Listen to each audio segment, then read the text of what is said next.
the names, and I'm Kat. We're saying the names that are. Oh, sorry. Ian. G'day, Cliff. G'day, Joe. Adrian. Andy. Lockie. Ross. And Paul. Cat.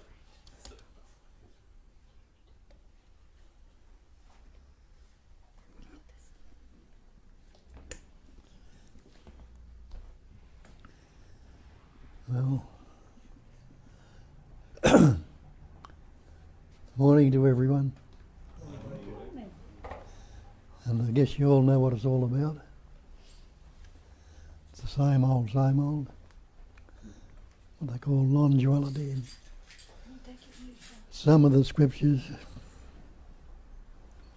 especially the Hindu scriptures, and Buddhists and a few others say it's non-duality. Was one without a second, not two. Meaning that there's only the one essence that's patterning, shaping and forming, expressing as everything.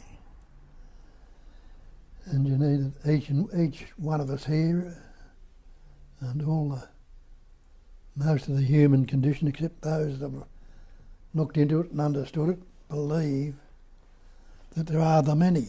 Each and I, everyone is a separate entity, a person. But when it's investigated, they say what they're saying is true. And you see the problem.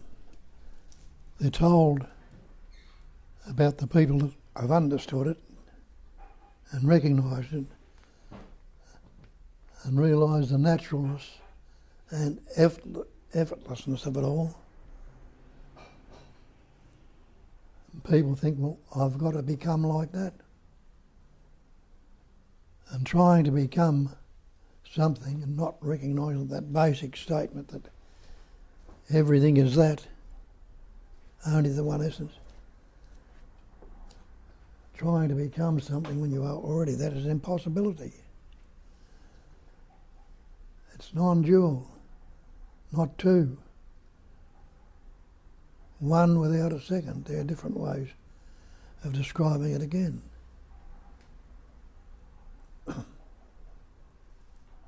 Call it Satchitananda Nama Rupa. They're the Hindu description of it. Sat is existence, Chit is consciousness, and Anda is loving to be.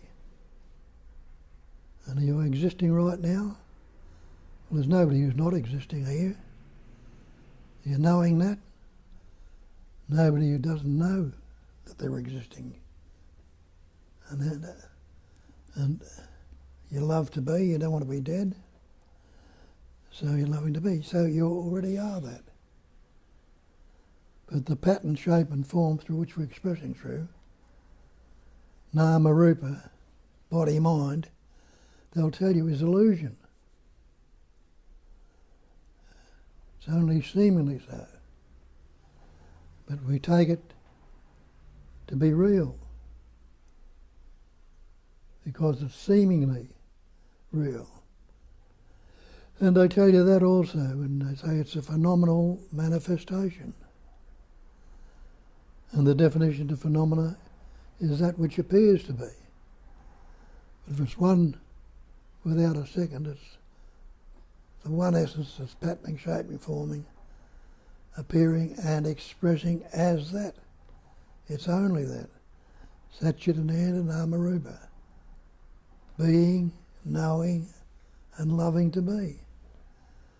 We take those three things, Satchitananda and being, knowing and loving to be, or awareness of being, is different ways we put it, seemingly split up.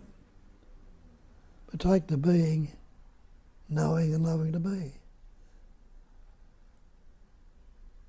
Anyone who is not knowing that you are being right now, you realise I'm being. So being and knowing are not separate. There's a knowingness of that being and the loving to be. there's a knowingness of that. You love to be. You don't want to be dead. So you are that beingness, and knowing that beingness, and loving to be already.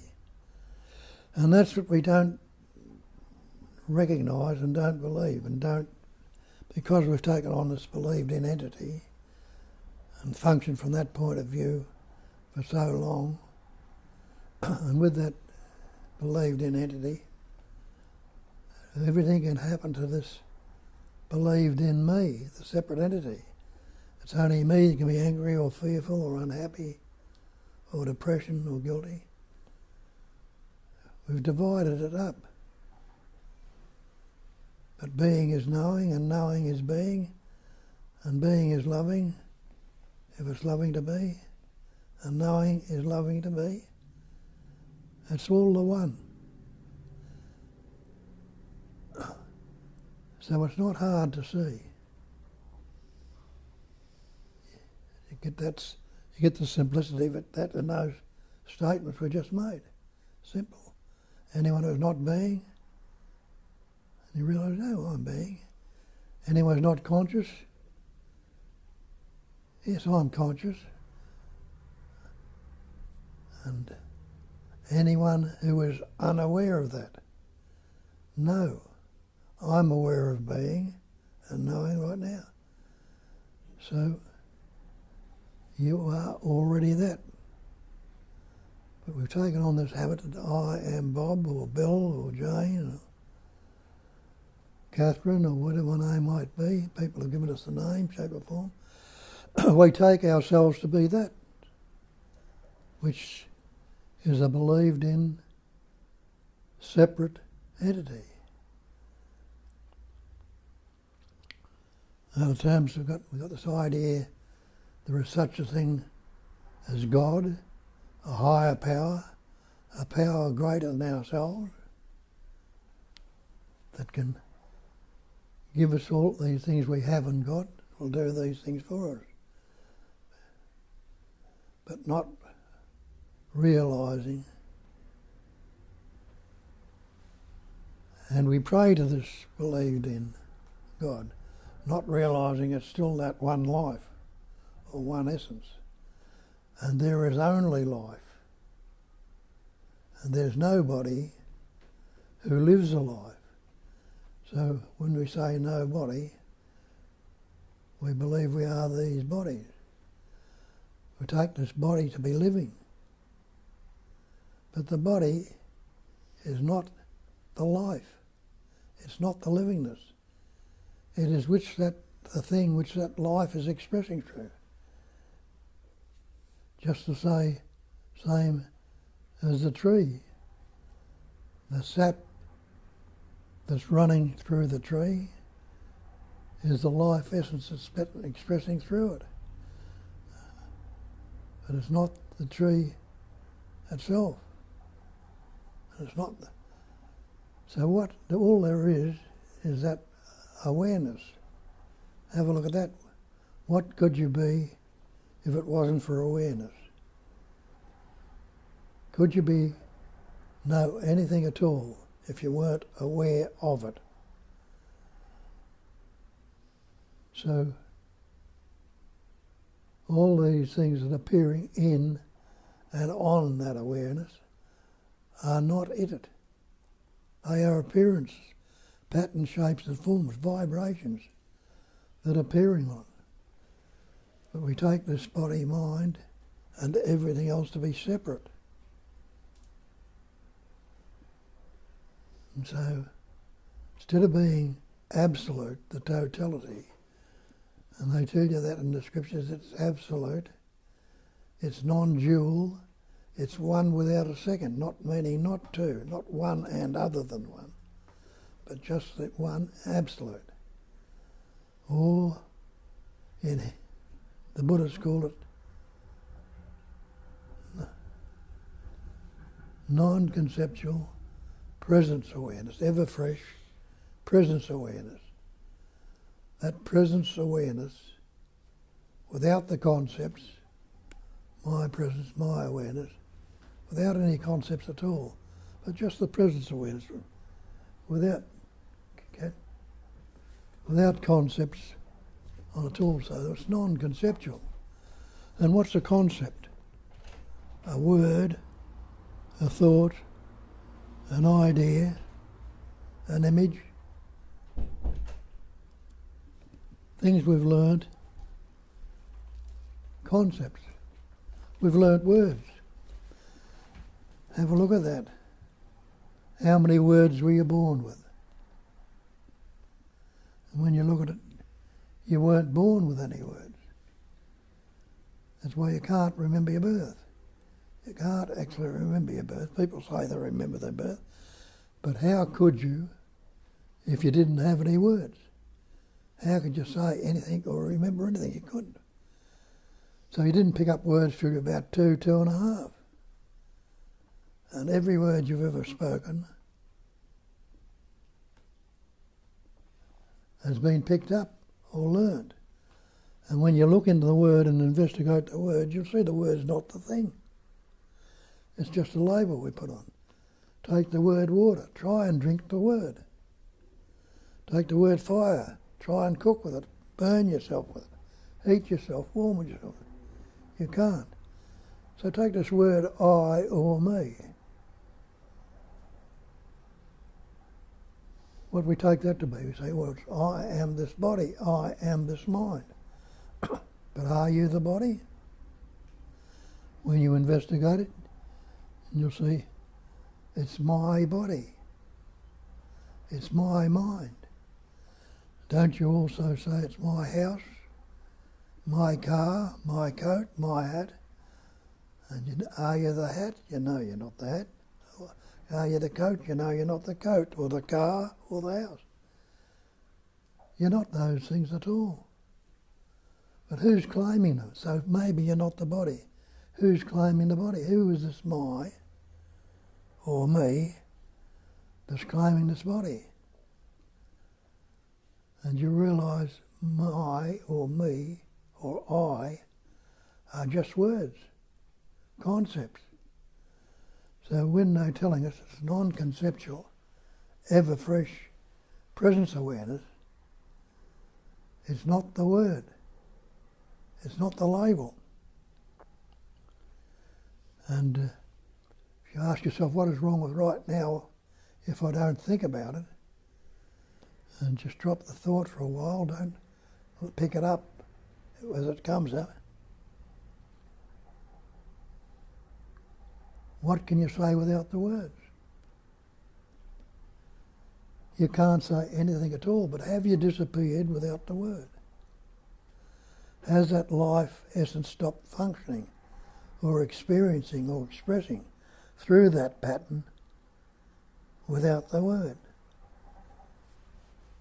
You know, without the word, you're still seeing, you're still hearing, you're still tasting, touching, smelling, and you're not putting those labels on.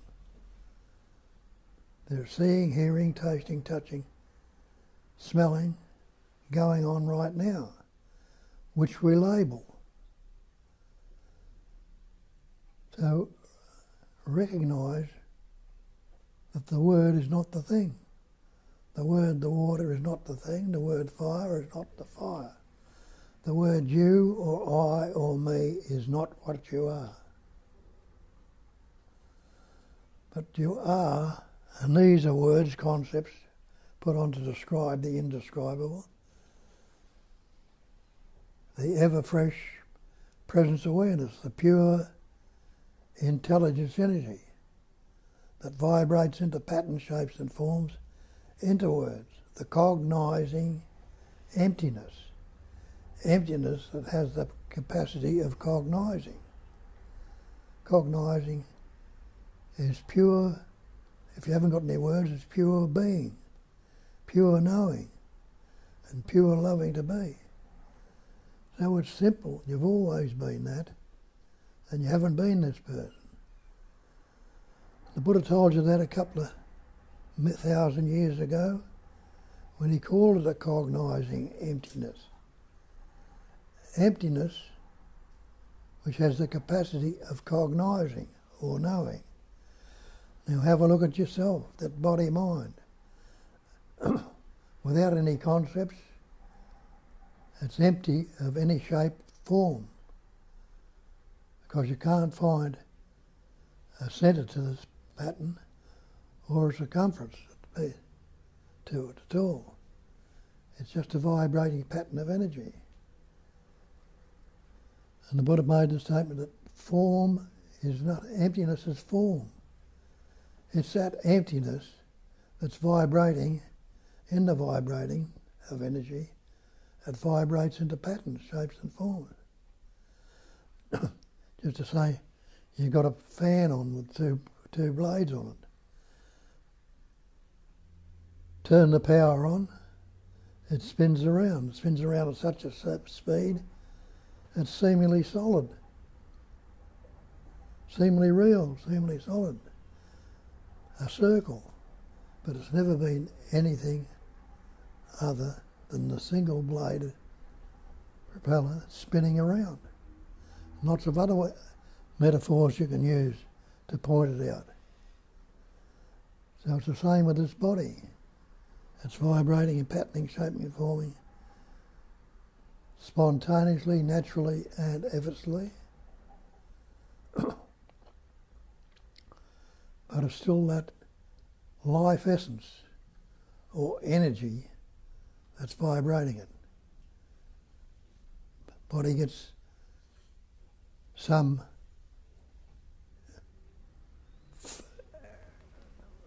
breaks down in it and the functioning is not going naturally and effortlessly. It gets this disease that this pattern's got in it. And what's this body? It's got the shakes. It vibrates and shakes. And it's not me as the person that's doing it. If it was me, the person was doing it, and had some power, wouldn't I stop it? But I can't stop it. Just the same as I can't stop the life essence that's functioning and causing it. Not only the body can shake, but it's breathing, heart beating, hair and fingernails growing, food being digested, cells being replaced. That's the part of the manifestation and the way it's functioning. But it can function as what we call illness, disease, and a lot of that has to do with the thinking, the capacity of reasoning. We've taken ourselves to be these separate entities, these persons, these individuals, and we think we can become whole or complete. And that's what the so-called search is, trying to become something. And that's why people here are more fortunate than a lot of others. A lot of others are still stuck into the beliefs we've taken on and the religions that those formed around those beliefs, where we've got to do this and do that, pray, meditate, do all sorts of guru seva, worship the guru and all the rest of it, thinking we will become whole or complete. Not realising that when that life formed this pattern and is expressing through that pattern, that is the complete whole life that you are.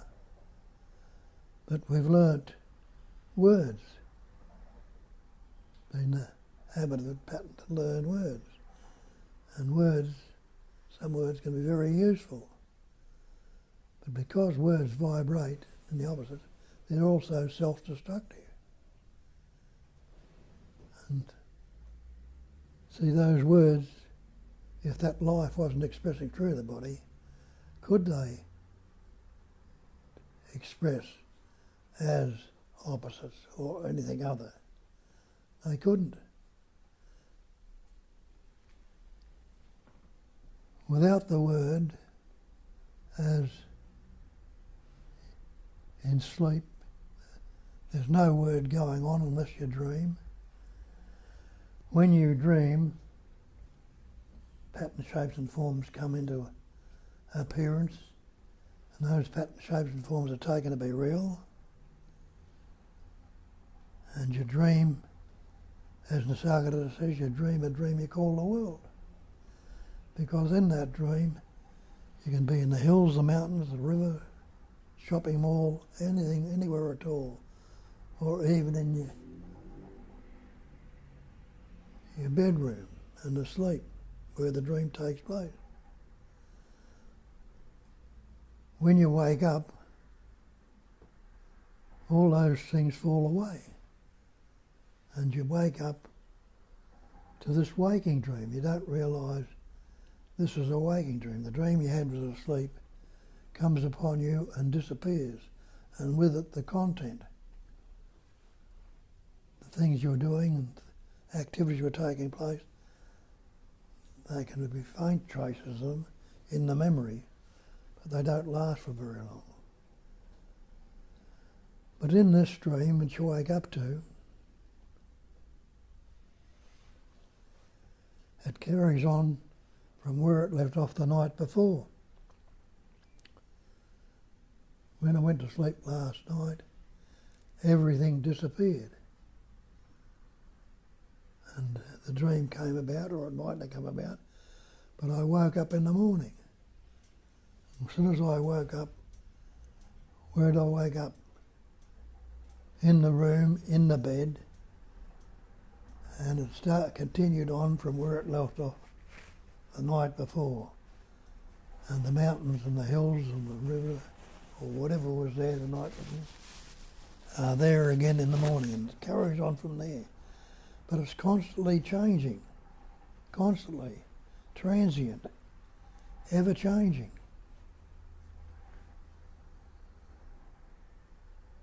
But we don't recognise that and realise it.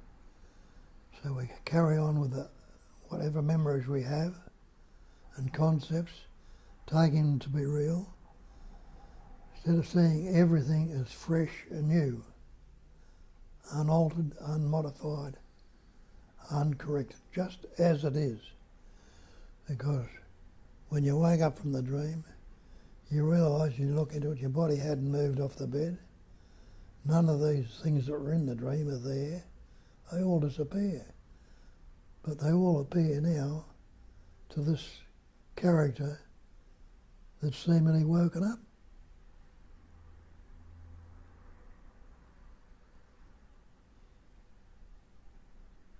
I take myself to be the dream character, and they tell us in these ancient scriptures that, you can realise this natural state that you are, this essence, recognise it, and that will release all the conceptual thinking. And knowing the truth, seeing the falseness of it all, it'll set you free from all these conceptual beliefs, which brings about fear, anxiety, stress, guilt, shame, remorse, unhappiness, all the psychological suffering, all the words that we've learned. And you recognise the word's not the real. I pointed out before. So, when you're free of the concepts, what is there? Well, I tell you, without the concepts, it's thought-free, ever fresh presence awareness. It's this presence awareness, without relating to the concepts, is free. It's uncorrupted, uncontaminated. Leave it as it is, unaltered. It'll change. It's transient. You mightn't realise that it's transient, it's changing, but it's transient right now. You haven't got the same body you walked into this room with. You haven't got the same concepts. You might be recalling some of them, but they're changing. Some will be recalled and some will change. And it's all appearing in what? It's all appearing in space. Emptiness is form, and the forms are nothing but the emptiness. So we're all pattern, shapes and forms that are appearing in this way, because emptiness is form. There's nothing other than the emptiness appearing. It's seemingly real. All these forms are seemingly real. Form is nothing but the emptiness, and the emptiness is form, and the form is nothing but, you've got it the other way around, the emptiness is form, and the forms are nothing but the emptiness. Now realise it right there as you're sitting there right now. The form that you're sitting in, and the thoughts and feelings and everything that are coming up in that form, all the emptiness, all appearance, all seemingly self. What's appearing? Thoughts, feelings and emotions. What's a thought? Take it to be a word, a concept, an idea. But is it a word? Is the word the thing? It's not. Where's the word appearing? It's appearing in this awareness or consciousness. It's appearing, that's where's this consciousness or awareness appearing? In this seeming body. And where is the body? Seeming body appearing. It's appearing in this cognizing emptiness. Call it a cognizing emptiness. As the empty, the Buddha said, it's emptiness is form and has the capacity to cognize. But the form, as I say, are transient. They're constantly changing. There are thousands of cells dying in this body right now and forming other pattern shapes and forms. The breath you breathe, the same oxygen that's going into these lungs, you breathe it out again. Expire, inspire and expire. The heart contracting and expanding. Who or what is doing that? Is it this human form, this body, mind entity? Is it this human form that's thinking all these thoughts? Or is it because of the life energy, the intelligence energy in this body, that's using this so-called human form as a pattern to express through? What could it express through if it wasn't for this body? So it's all a pattern to express through. And what is the life in it? What is the animation? Isn't it the same life, the same animation that's rolling the earth around the sun, that's causing the tides to come in and out, the seasons to come and go, the planets to form, implode, explode, do whatever they do? All this functioning that's going on in this manifest conceptual earth or world that's going on. It is no thing with any substance, pattern or shape and form that's living it. Like it's no thing that's beating your heart, growing your hair in your fingernails, digesting your food.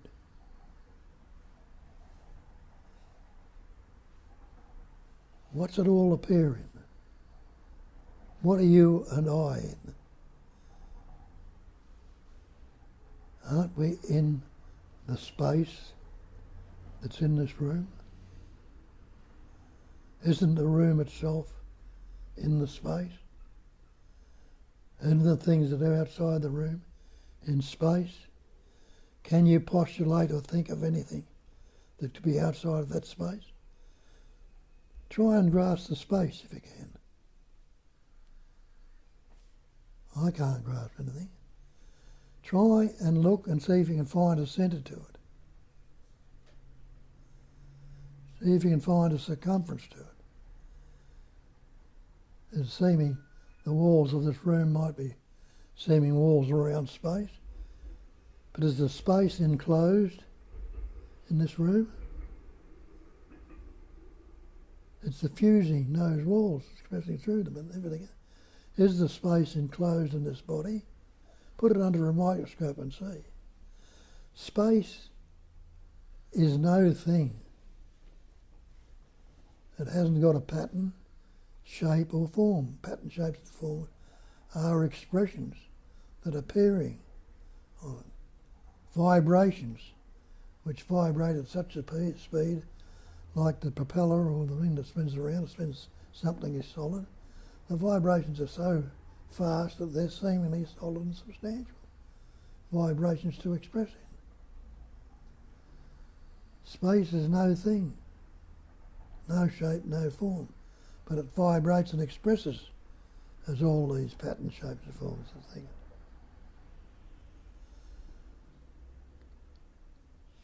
But can you postulate or think of anything at all that can be outside of space?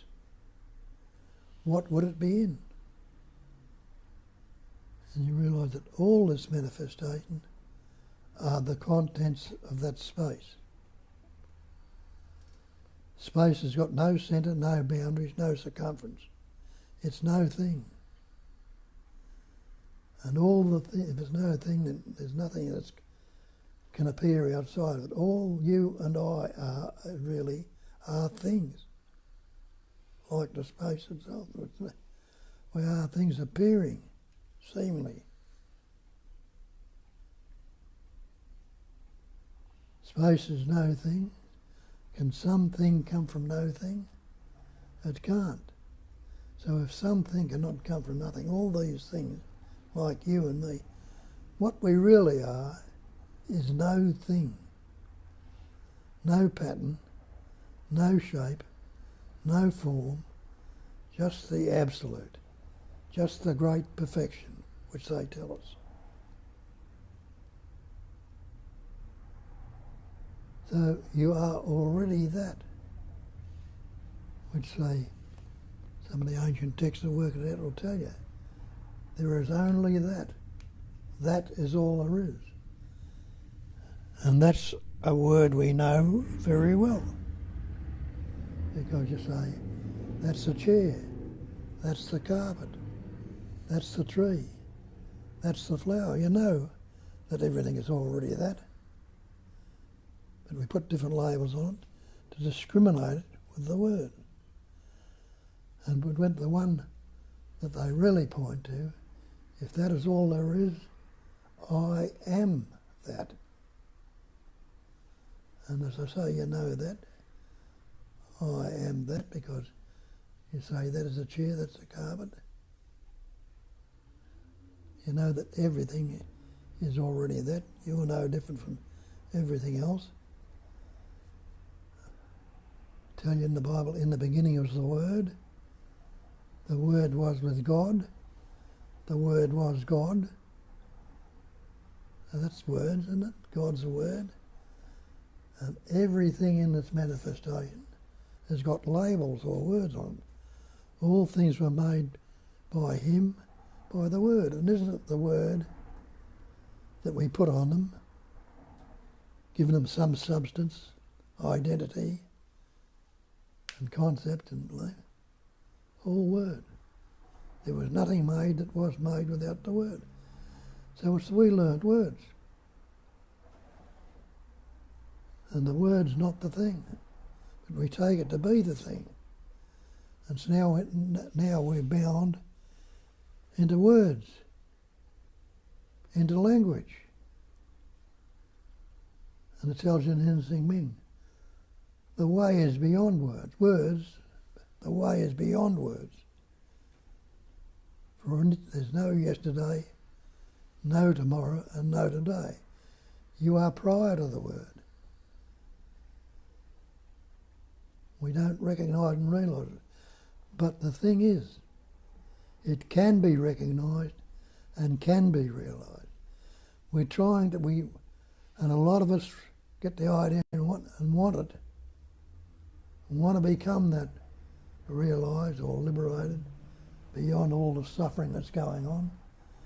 But we look into these religions and concepts and think we'll get it by becoming something.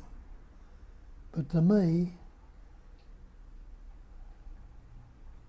which is no thing, cannot become anything. So you'll not get it by trying to become it.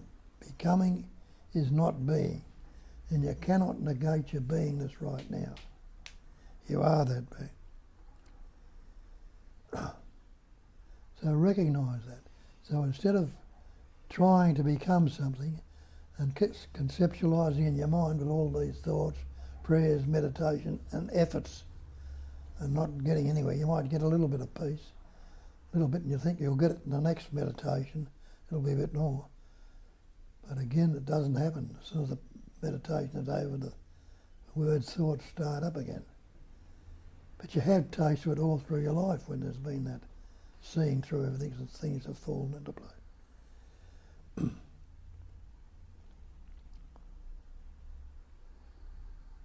So it's not a matter of becoming. Becoming implies a future time. But if you look into time, if there's a past if you don't think about it, is there a future if you don't think about it, you'll realise that past, present, and future are concepts. Let's give us a concept or belief in time. The so-called past is dead and gone. The future, anticipation, imagination hasn't arrived.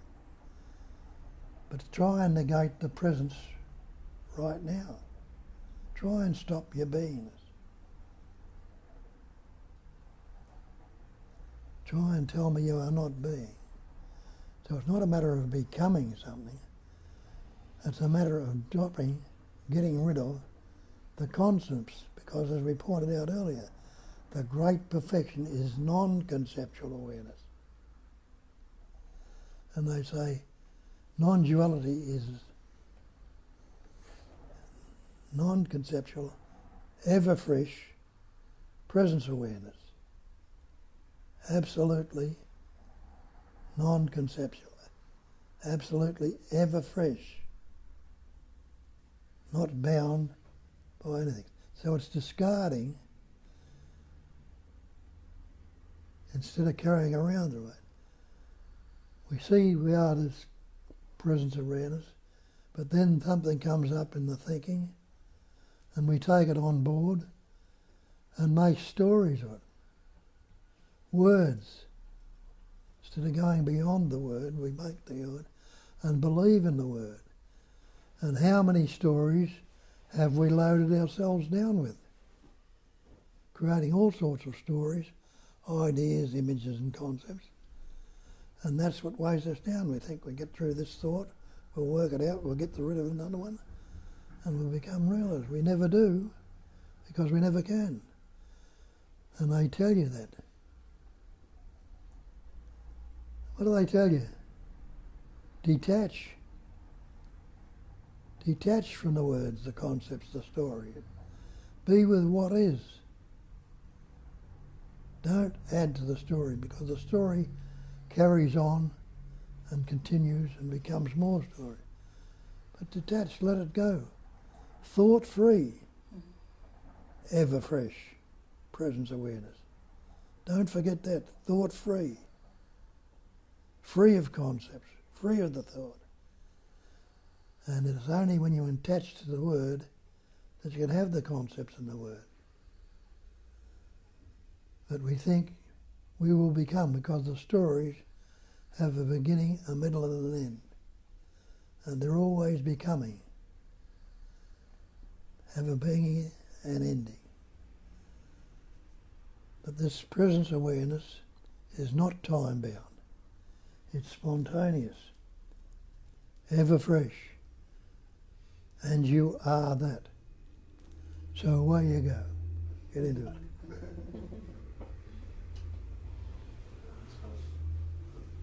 Bob, you touched on something in there Can that... you? Thanks. You touched on something in there that... sort of bring... Can you speak up?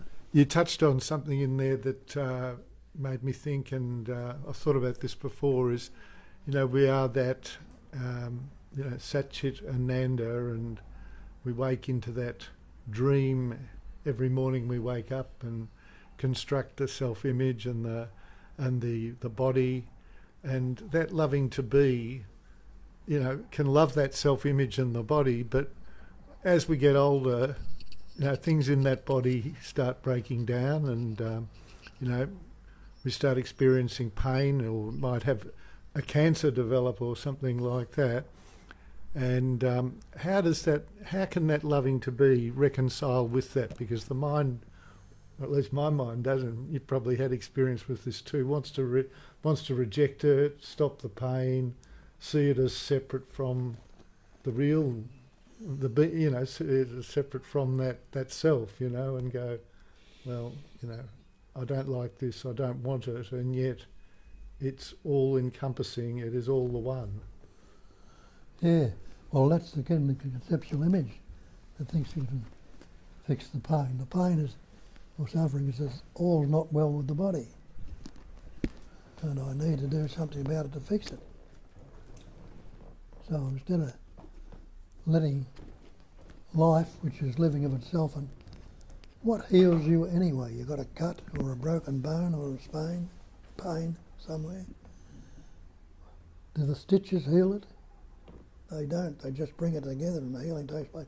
The broken bone, they put it in a sling and put it together, and the body itself heals itself, takes care of it. And we've got science and all the rest of it now, and we use those things, which are very useful. But the worst of all is the psychological stuff, The body ages and dies, disappears. But that life itself is ever fresh, ever free, never been corrupted or contaminated, never will or never could be. Other patterns, shapes and forms, and expressed through it. It goes back into the emptiness again. Where do the corpses go of anything? Put them in a box, put them in the ground or burn them, and over so-called conceptual time again, they all break down. As they say, ashes to ashes, dust to dust. All goes back into the dust or the earth, and which goes into the ocean eventually. The ocean is water. It gets evaporated by the sun. It comes out and enlivens trees and plants and seeds and everything like that. And the food you eat brings more life out of life, out of your parents. Life comes from life, and life forms, but you won't get the same life back again. But the potential is prolific. It can manifest in all these pattern shapes and forms, and it continues to do so, naturally, effortlessly and spontaneously. But naturally, if there's pain there and all's not well, you're going to look to do something about it. And the so-called human patterns, with the science and other things they pick up, are able to do things to a certain amount. But they're not, none of them, they can seemingly clone a pattern right now, but none of them can cause that life, but the life essence.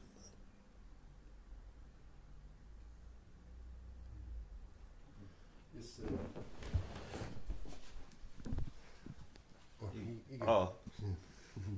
Sure. Oh, thank you. Thanks, beautiful Bob. And just leading on, what's occurred for me today is we're really that energetic realm. We're not the physical realm. Yes. Even though it includes the physical realm. Yes. You know, if you want to call it that. But it's the misidentification with the physical as being what I am. It's just what it expresses through, but it's the energy. It's the knowing energy that is. Yes. break the the body isness. down, subatomic Yeah. particles into energy, take the mind down into vibration, into thoughts, energy, Yeah. take the earth that's spinning around, it's vibration of energy. Mm. Yeah, it's all.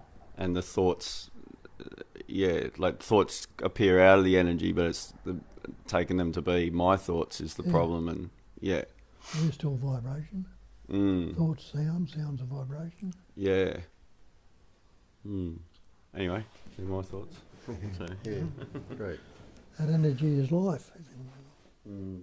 I think it's an important distinction between, say, pain and suffering, because the suffering, as you mentioned before, is really the psychological entity. That's the falsity of self, and that's the suffering. But pain and and death and all of those things that happen to seemingly the body. Naturally, it's part of our, in a way, your duty of care. You have the body to look after it, just like the cat is, which is beautifully looking after itself there. And we have that same thing. And if we get caught in suffering, then that can interfere with the natural caring of the body, because we can start kind of living in faulty patterns, with what we eat and how we carry ourselves, because we're caught in all sorts of false beliefs. But if you clear that self business, then the actual caring of the body, the vehicle is quite simple, really. It's a joy actually to do that, and the suffering really is the issue. I mean, pains come. You injure yourself, but it's in not attaching to that, you'll end up doing the right things to actually take care of it. And that's it's like a natural duty of care. The love that's in being that will flow through you to do that. To look after yourself. As opposed to trash it. As opposed to trashing it, yeah.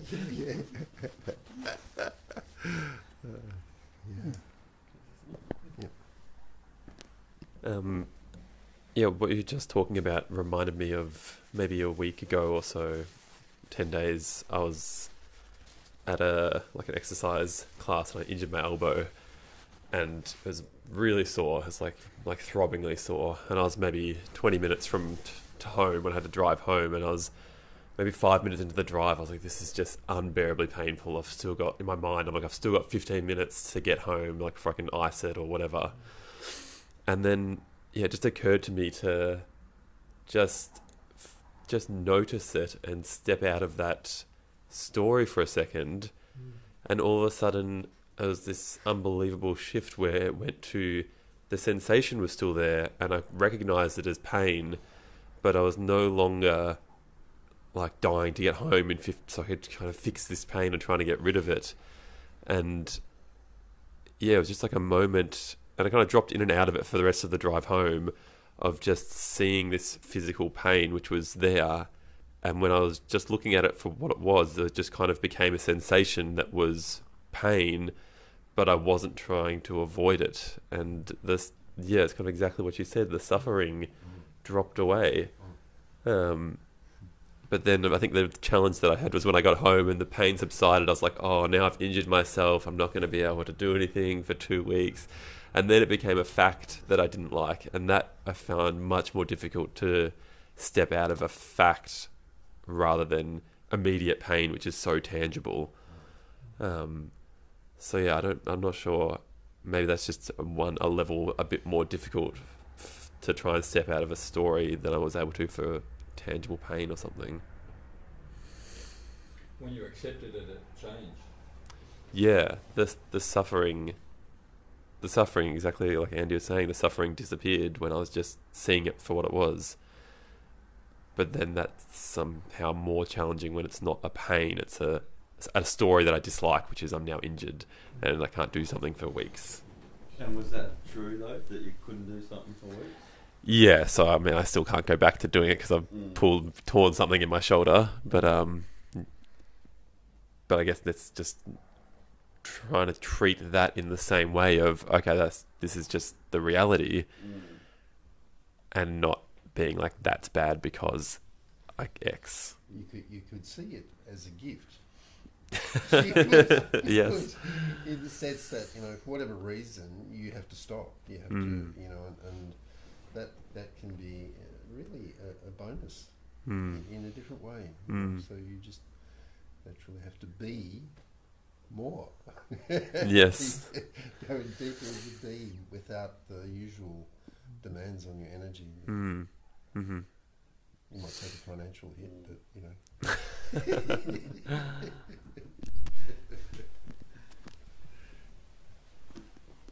Kat just had a surgery. And before the surgery, they tried to kind of psych her up to expect this horrible situation, right? It was fact. It's going to hurt, right? So she went with it, kind of like, but it turned out to be not as bad as she was anticipating. So I don't know, you use the word fact, and that's a thought, isn't it? Right? That is a concept, but is it a fact? Like, do you know for sure? What I guess what I mean by the fact is the sensation, the fact of the sensation. Yeah, but you future pasted, so you had an idea. Like, to you, it's a fact. I am going to have this pain for 2 weeks, right? Yeah. That's not a fact. That would be something you could investigate. Like, how do you know? Because you might not.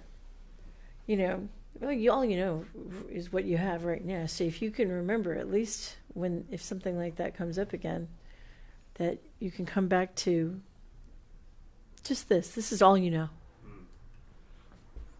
Yeah. And then any thought you put on this, that's up for debate.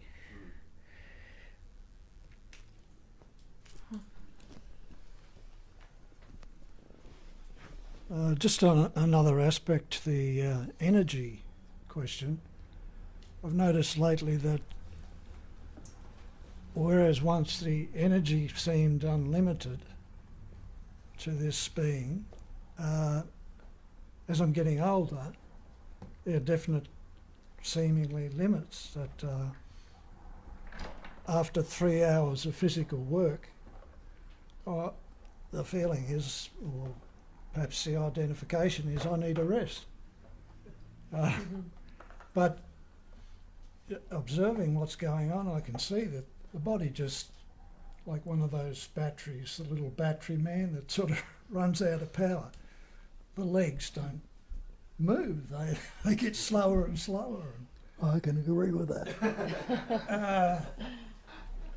I think you should be applauded. You went 3 hours. Good work. Wow. So watching all this, it's so easy to identify with it. But then when Bob was talking in the beginning, that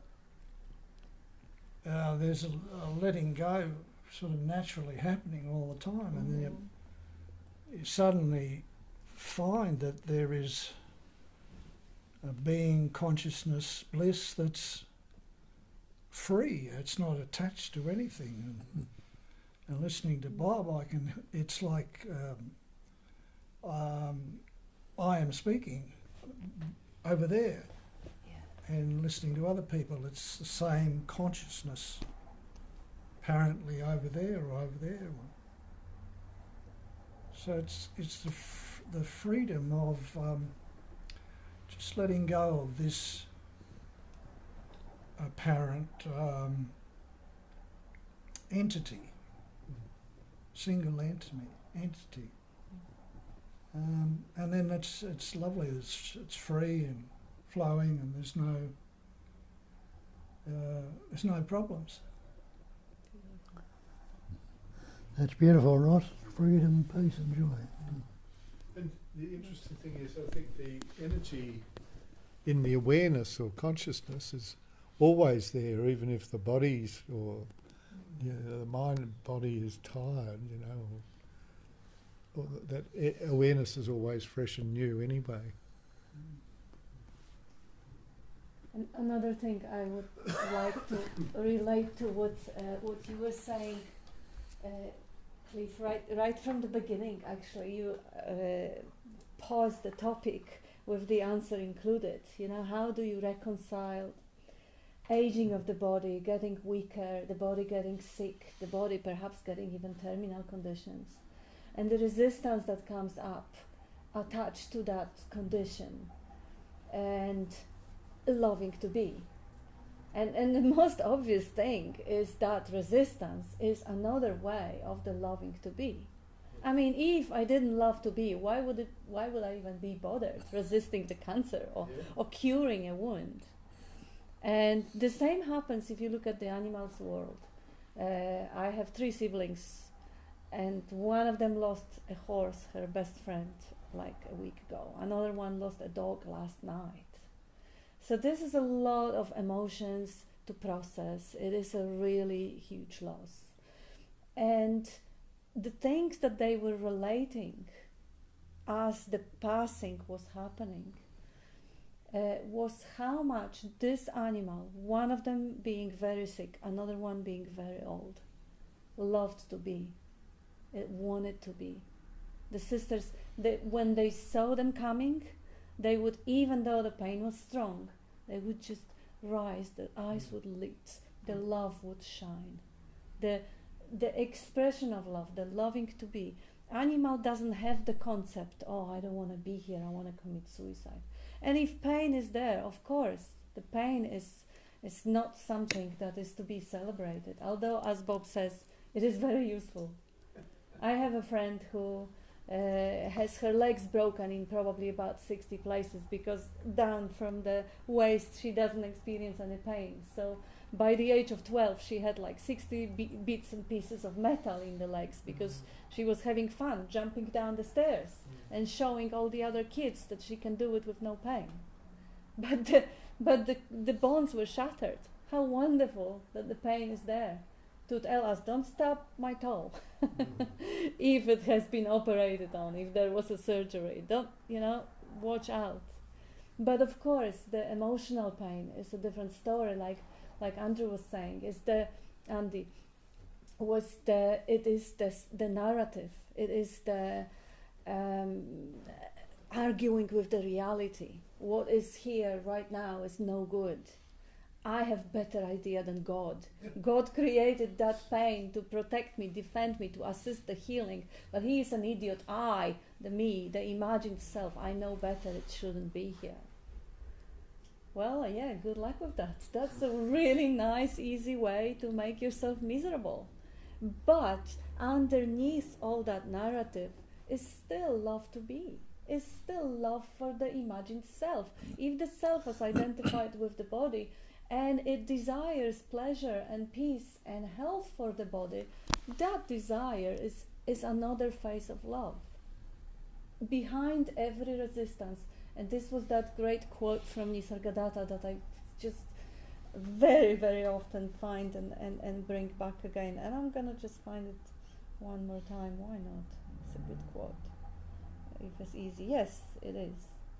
Easy. So he asks about love, whether the love acts deliberately. And he says yes and no, and that's the best answer ever. Don't go to the concepts, don't take sides. Yes and no, and both and neither is non-conceptual. Don't go for the affirmative stance anywhere. What keeps the body together but love? Obvious, isn't it? What is desire but love of the self? Desire for no pain, desire for pleasure, desire for recognition, for money. Any desire is love for the self, whatever the self is imagined to be. What is fear but the urge to protect? We have those spiritual concepts that fear is opposite to love, and if there is fear, there is no love. Nonsense. Fear is such a wonderful way love expresses as the urge to protect. Nisargadatta says there is only love. And, well, love is the movement. How obvious is that? It's one, it's not two. And what is knowledge but the love of truth? Even the seeking, even identifying as the poor, incomplete little me who wants to be bigger, greater, even that is the love for the truth, which we intuit. We know it is available. And he says then, the means and forms may be wrong, but the motive behind is always love. Love of the me and the mine.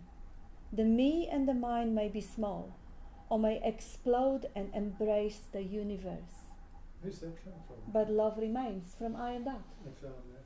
Yes, this is Bob's dear friend and mentor, and he's got such way with words. And that's true. We're talking about oneness. We're talking about non-duality. We can call it love.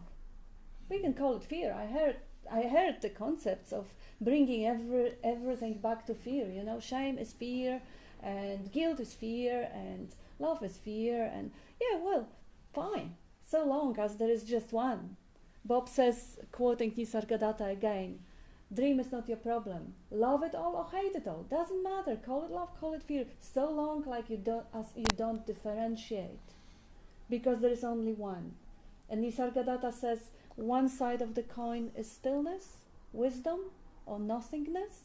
The other side of the coin is movement, everything, or love. We could call it other word, or God, whatever.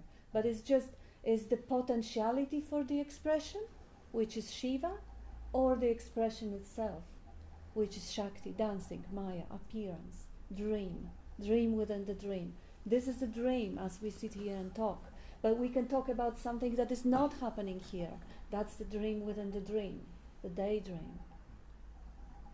But it's still just the second side, as you were saying, emptiness is form. Form is nothing else but emptiness. It's all one. So I love Cliff, and thank you for raising that question, you know, of resisting whatever is unpleasant, aging, surgeries, all that. How lovely, what a wonderful invitation to look deeper into the nature of oneness. And as Julia was challenging Loki, was that true? Wasn't that, oh, Andy was saying too, wasn't that actually, Ross, an invitation to just stay put, not overdo it. Just, okay, that's the time where life puts me still. No more tennis playing, jumping, you know, injury there, okay. So it's just a different season, you know, it's like a hibernation for the bear, and then the spring comes and we jump and dance again. It's the intelligence of life is just so far, far greater than our little concepts. Concepts are a limitation. Concepts are limitations, absolutely. You want to say more about that?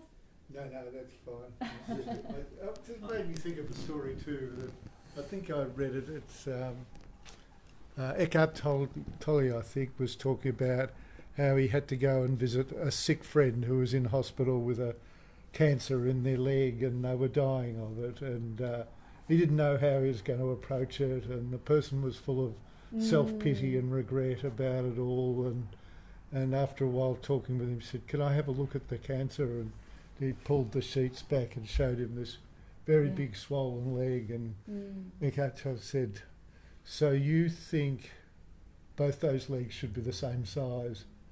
And the guy started laughing, and he broke out laughing too, and it sort of defused the whole situation in a way of sort of the acceptance of it all in a way, and lovely. Seeing it from another point of view. Brilliant. Thank you. I was going to say, it feels like, and it's maybe a story, but I don't really care. That stuff comes up almost as an opportunity to like turn away from it or transcend it, and it's just more stuff that comes up that needs to be, you know, transcended, if that makes sense. I don't like necessarily that word, but it feels like this stuff, the idea of separation in any guise at all comes up, and it's like, okay, there's an opportunity to go deeper beneath that, or turning away from it, or using it as an opportunity to see through, or, you know, because it comes in all different ways from all different angles from life at times, doesn't it? this pattern of a self in some way, some old conditioning or some shit comes up. It's like, oh, feels shit. There's another opportunity to that's life producing that to come up to move through. Yeah. Totally. Yeah.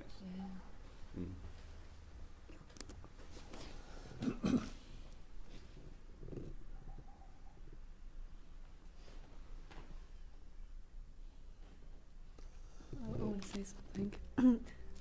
What it came up for me is that suffering appears that is happening, but it's an expression of love as well. Beautiful. What was it? Beautifully said. Suffering as it appears is still an expression of love. Yeah, totally. A friend of mine the other day told me that he hadn't been well, that he'd been diagnosed with a incurable or bad, a rare form of cancer in his blood, and he was on some regime of drugs and treatments that he had to get a transfusion. I think it was every second week or every week, and as long as he did this, he'd be okay. As long as he kept up that weekly treatment, and then a week or so ago, I got a email from a mutual friend,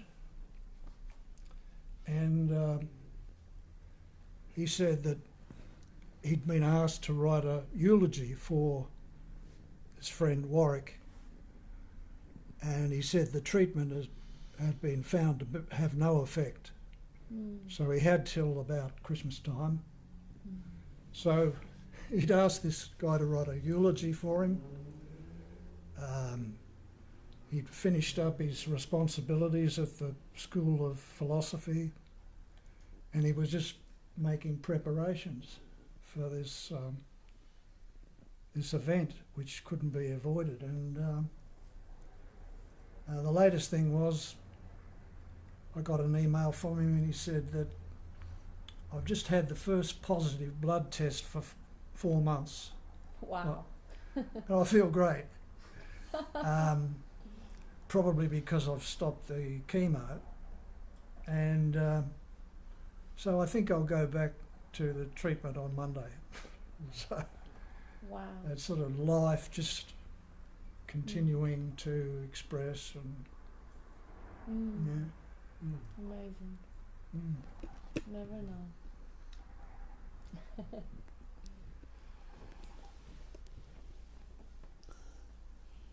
You say something, Dan? No, was any question? Is there? No, we have no questions. We have welcoming messages for few people, but we have very small crowd, very little group today, only 13 people.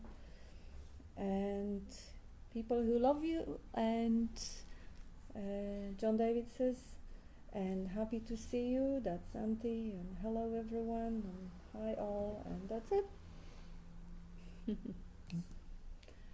Yeah, so it's up to us.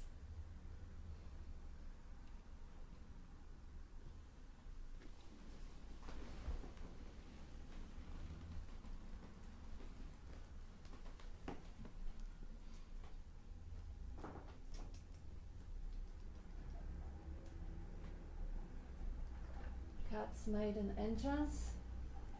I love how these cats just wander around here so beautifully. They're like a blessing, these guys. They really are. There's something in that bag.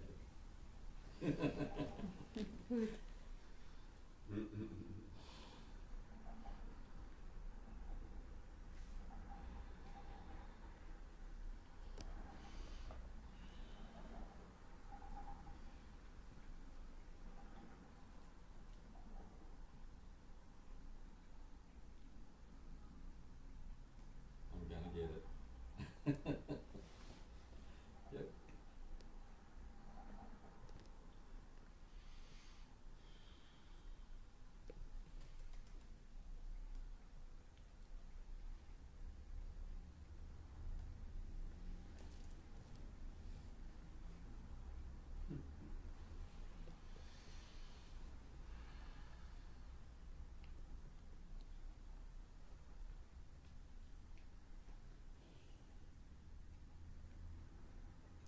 was just thinking about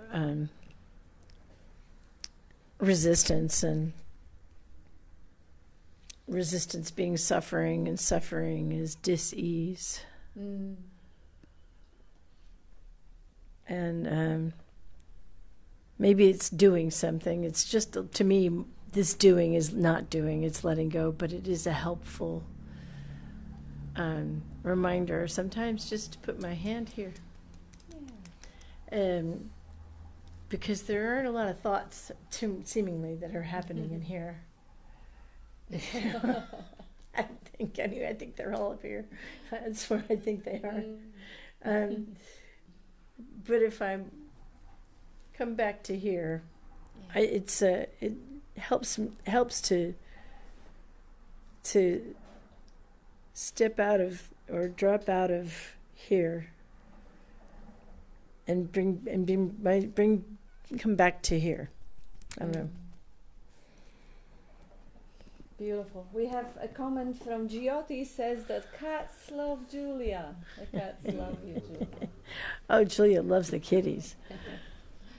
And I remember another, it wasn't really a quote, but it was a little note from Nisargadatta, which I read somewhere. I heard it first from my first guru in India, about what you just mentioned, about going down from the head to the heart.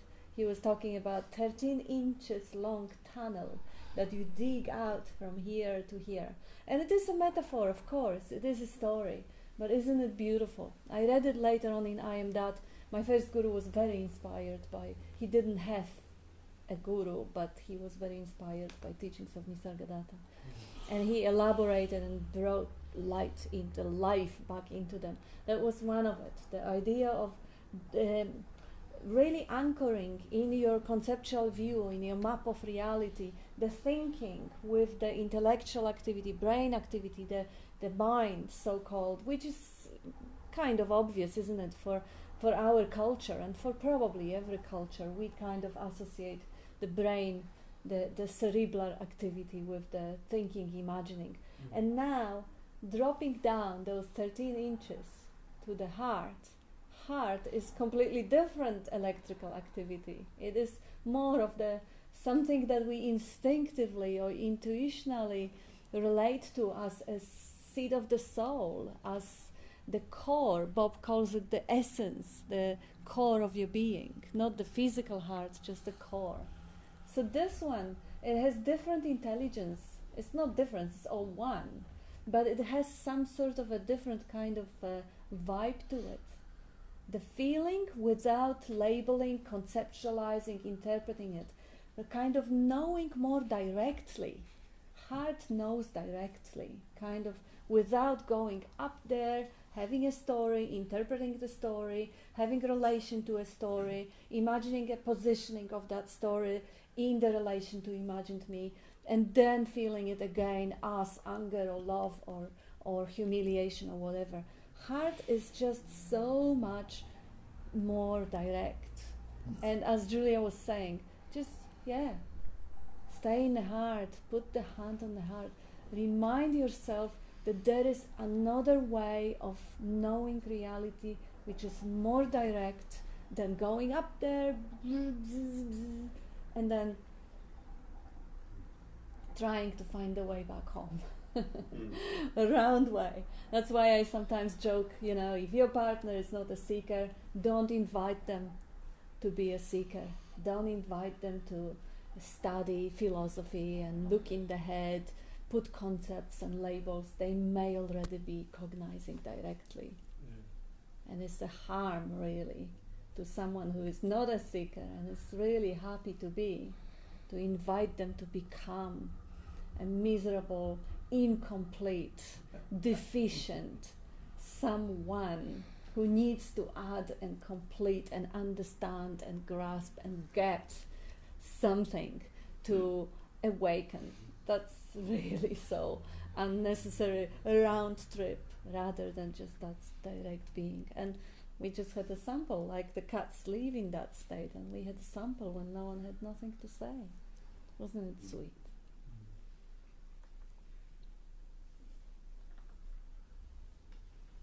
Cats demonstrate the demonstration of happiness to be.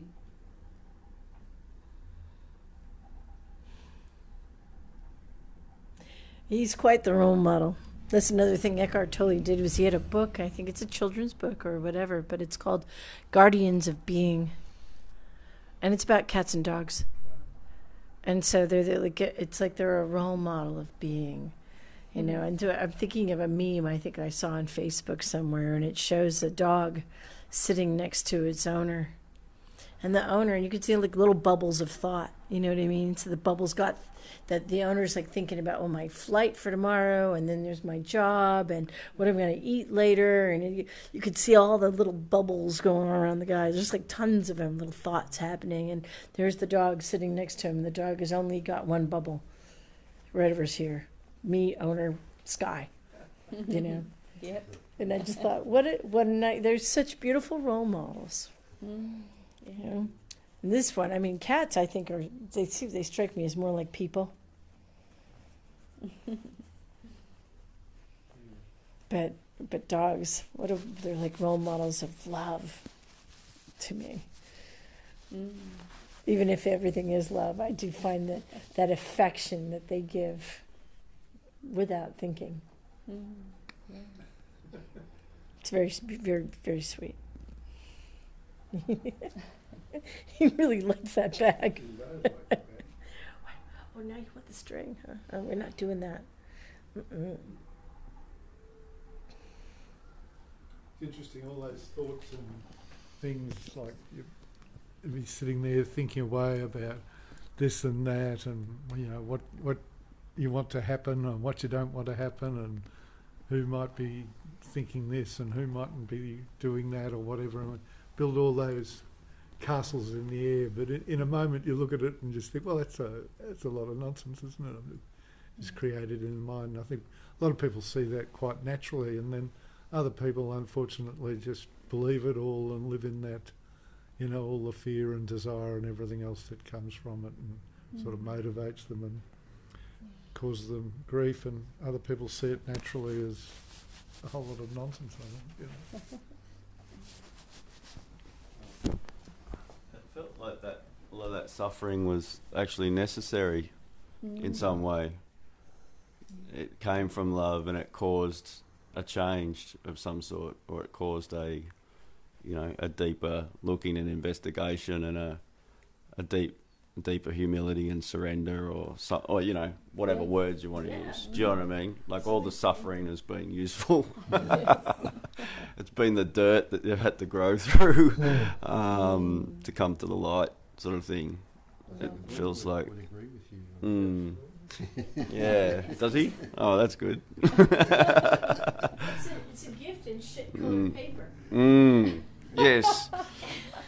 It doesn't come wrapped too well, does it? But there's It doesn't come wrapped. open it and. It's like it's an invitation. Get the mic. As Banky says, It was. as Banky says, everything's perfectly resolved in the unborn mind.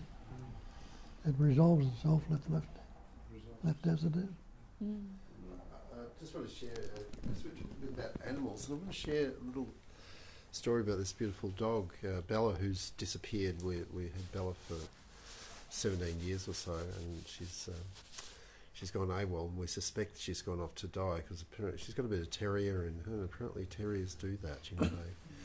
But Bella used to see me doing a lot of training, and always at the end of training, you know, this is martial arts training, I used to do a bit of a Zen walk, so just walk quietly in being, completely empty, just in a big circle around the yard. And then some years later, and she'd been seeing this every day, she'd watch me training, she'd just sit there, you know, why doesn't he come and play with me? And then the dog, one evening I'm sitting here writing in my in the lounge, and there's Bella just walking past, Zen walking.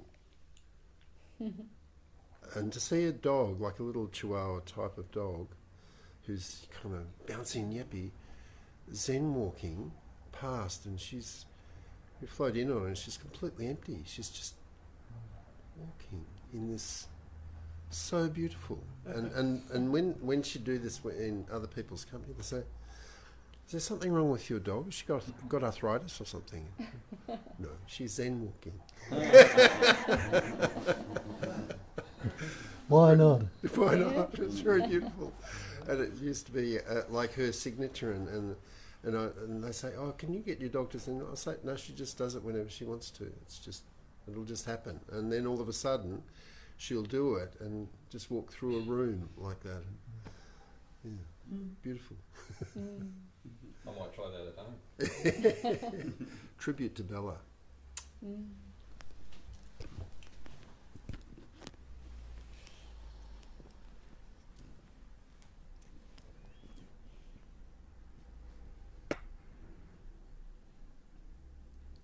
You were saying something, Julia, about the gift wrapped in a shit-colored paper. Yes, it's a gift wrapped in shit-colored paper. I would call it that. I see everything as an opportunity. Yeah. Okay, and if you don't have, sometimes it's like, I don't know, if everything is all la-di-da and exactly how as you would have liked it to be, there would never have been an investigation. You know, I would never be here, you know, with you guys, and I would never have come to at least understand that there isn't a problem without a thought. You know, that any time I catch myself, last month I was upset, as you know, I was in the courtroom and with the lawyers and the blah, blah, blah. Even then I knew, you know, but at the same time it's kind of like, I don't know, you watch a movie, it's a story. I don't know. Wouldn't it be boring if it didn't have a problem in the plot? You know, they have to have a problem in the plot, otherwise you'd have to, yeah. So, and as the movie was unfolding, it was dramatic and it was like sucky, and there was, you know, but even then it's just so helpful to be able to go, wait a minute, what if I could be grateful for this right now? You know? In that saying, script writing, there's no drama without a conflict. You can't have a story that people want to watch. Yeah, sorry. You can't have a story that people want to be involved in without there being a conflict or something that has to be resolved. Yeah, and if I told you what the end of the movie was going to be, would you want to go see it? No.